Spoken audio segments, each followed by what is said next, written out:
بسم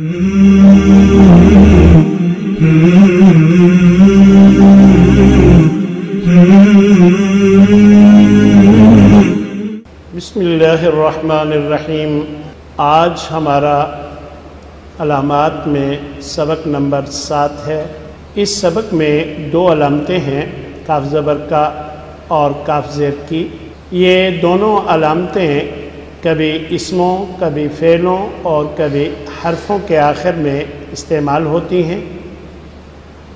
کاف زبر کا جو ہے یہ واحد مذکر کے لیے استعمال ہوتی ہے اور کبھی اسم کے ساتھ آتی ہے یہ علامت۔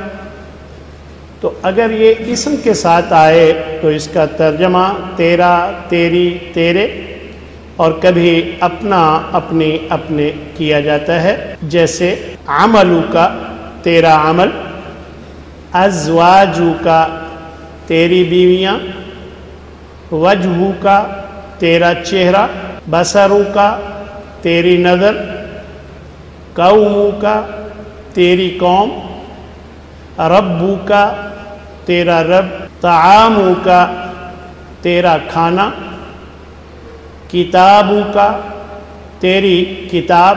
اسی طرح کاف زبر کا کبھی افعال کے ساتھ بھی استعمال ہوتا ہے۔ یہ علامت جب فعل کے آخر میں ہو تو اس کا ترجمہ تجھے، آپ کو یا آپ سے کیا جاتا ہے۔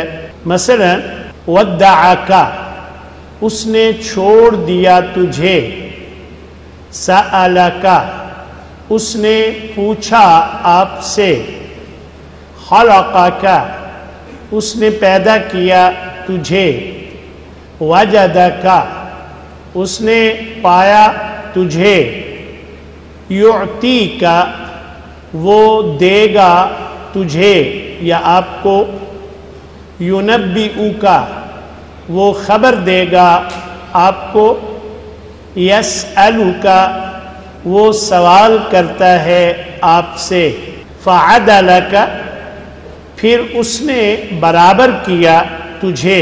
کا کبھی حروف کے ساتھ بھی استعمال ہوتا ہے۔ یہ علامت اگر حروف کے آخر میں ہو تو ترجمہ تو، تجھ یا تیری، تیرے کیا جاتا ہے۔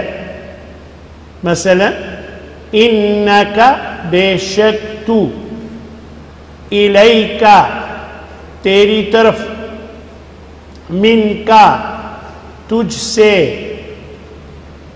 علیکا، تجھ پر، لکا، تیرے لیے، بیکا، تیرے ساتھ یا تجھ سے، عنکا، تجھ سے، فیکا، تجھ میں۔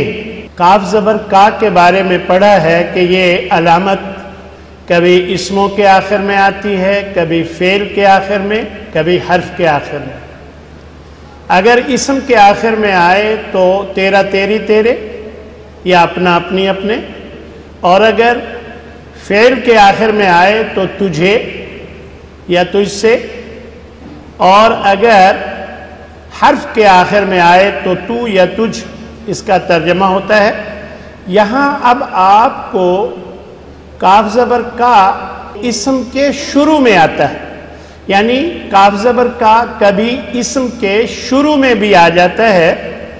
اگر اسم کے شروع میں کاف زبر کا آئے تو پھر اس کا ترجمہ تیرا، تیری، تیرے نہیں ہوتا، پھر یہ تشبیہ کے لیے ہوتا ہے اور ترجمہ جیسے، کی طرح، مثل یا مانند وغیرہ کیا جاتا ہے۔ مثلا کالقصری، محل کی طرح یا محل جیسی، کصیب، بارش کی مثل، بارش کی طرح، کشجرۃ، درخت کی طرح، کالعرجون، شاخ کی مانند، کظلمات، اندھیروں کی طرح۔ یہاں میں نے کی طرح کس کا ترجمہ کیا؟ کاف زبر کا اس لیے کہ یہ کاف زبر کا شروع میں آ رہا ہے، تو جب کاف زبر کا اسم کے شروع میں ہو تو پھر ترجمہ مثل مانند کی طرح وغیرہ کیا جاتا ہے، جیسے کالعہنی رنگین اون کی طرح، کالانعامی جانوروں کی طرح۔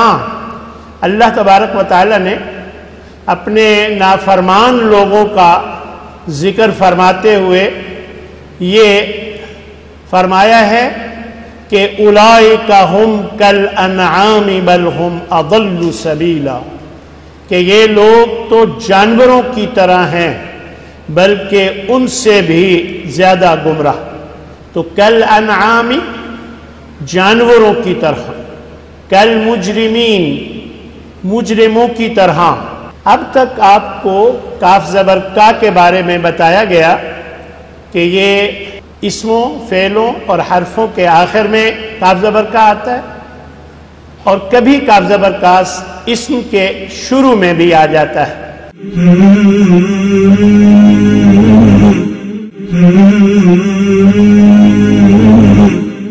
دوسری علامت جو ہے کاف زیر کی، اس کی بھی ساری باتیں وہی ہیں جو کاف زبر کا کی تھی، البتہ کاف زیر کی واحد مؤنث کی علامت ہے اور کاف زبر کا واحد مذکر کی علامت ہے۔ تو یہ علامت کاف زیر کی واحد مؤنث کے لیے ہے، اور اس کا بھی ترجمہ وہی ہوتا ہے جو اسم کے ساتھ کاف زبر کا ہوتا تھا۔ کاف زیر کی اگر اسم کے آخر میں ہو تو ترجمہ تیرا، تیری، تیرے یا اپنا، اپنی، اپنے کیا جاتا ہے۔ تو آپ کو یاد ہوگا میں نے ابھی بتایا کہ کاف زبر کا اگر اسم کے آخر میں ہو تو اس کا ترجمہ کیا ہوتا تھا؟ اس کا بھی یہی ترجمہ ہوتا تھا، تیرا، تیری، تیرے یا اپنا، اپنی، اپنے۔ تو دیکھیے ذنبو کی تیرا گناہ، ربو کی تیرا رب۔ میں اگر آپ سے پوچھوں ربو کا، اس کا کیا ترجمہ ہوگا؟ اس کا بھی ترجمہ تیرا رب ہے۔ تو پھر فرق کیا ہے ربو کی اور ربو کا میں؟ ربو کا مذکر کے لیے اور ربو کی مؤنث کے لیے۔ اسی طرح ابو کی تیرا باپ، امو کی تیری ماں، وَاسْتَغْفِرِي لِذَنْبِكِ یہ سورہ یوسف میں آیت نمبر 29، یہ حضرت یوسف علیہ السلام ہی کے بارے میں ہے کہ عزیز مصر کی بیوی سے اس کے خاوند نے کہا تھا وَاسْتَغْفِرِي لِذَنْبِكِ، اور تو بخشش مانگ اپنے گناہ کی۔ یہاں کی کا ترجمہ اپنے کیا جا رہا ہے۔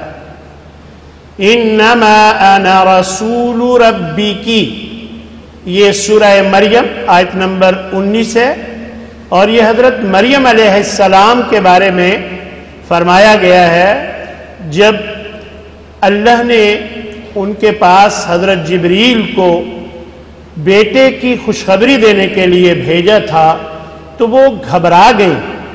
تو اس موقع پر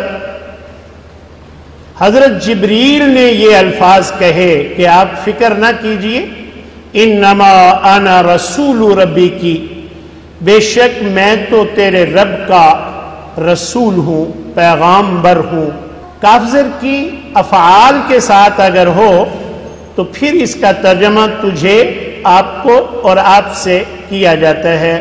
آپ کو یاد ہوگا کاف زبر کا بھی جب افعال کے ساتھ ہوتا ہے اس کا بھی یہی ترجمہ کیا جاتا ہے۔ یا مریم ان اللہ اصطفاکی وطہرکی، پورے قرآن مجید میں یہی دو مثالیں ہیں کاف زیر کی جو فعل کے ساتھ آئے ہے، یعنی یہی دو مثالیں ہیں جو فعل کے ساتھ کاف زیر کی جہاں آیا ہے قرآن مجید میں۔ یہ سورہ آل عمران کی آیت نمبر 42 ہے کہ اے مریم ان اللہ اصطفاکی، بے شک اللہ نے چن لیا ہے تجھے، وطہرکی، اور پاک کیا ہے تجھے۔ تو فعل کے ساتھ آپ کو یاد ہوگا میں نے بتایا کہ کاف زیر کی اگر فعل کے آخر میں ہو تو اس کا ترجمہ تجھے کیا جاتا ہے۔